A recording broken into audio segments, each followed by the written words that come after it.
இந்த கதையை படிச்சு முடிக்கும் போது நான் கண்ணீரோட தாங்க முடிச்சேன். நீங்களும் முழுசா கேளுங்களேன். இந்த 2 பேருக்குமே வயசு 70 இருக்கும்.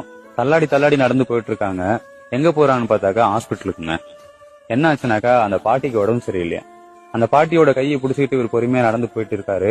போயிட்டு டாக்டர் பாக்குறாரு. டாக்டர் கிட்ட கேக்குறாருங்க, ஐயா ஐயா உங்களுக்கு என்ன ஆச்சுன்னு தெரியல, ரொம்ப பயமா இருக்கு, 3 நாளா சாப்பிடல, இவங்களை குணப்படுத்திட்டீங்க அப்படின்னாக்கா ரொம்ப புண்ணியமா இருக்கும் ஐயா அப்படின்றாரு.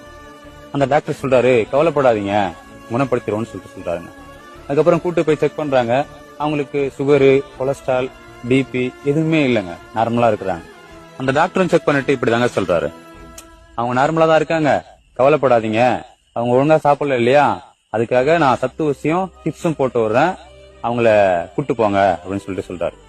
உடனே அந்த பாட்டி, ஐயா அப்பனா அவருக்கும் ஒரு பாட்டில் போட்டு விடுங்க அப்படின்னு சொல்லி கேக்குறாங்க. ஏன் அவருக்கும் உடம்பு சரியில்லையா? இல்ல ஐயா, நான் 3 நாளா சாப்பிடல இல்லையா, அதனால அந்த கிழவனும் 3 நாளா சாப்பிடல, அதுதான் சொல்றேன் அப்படின்னு சொல்ல டாக்டருக்கு ஒரு மாதிரி ஆயிடுச்சுங்க.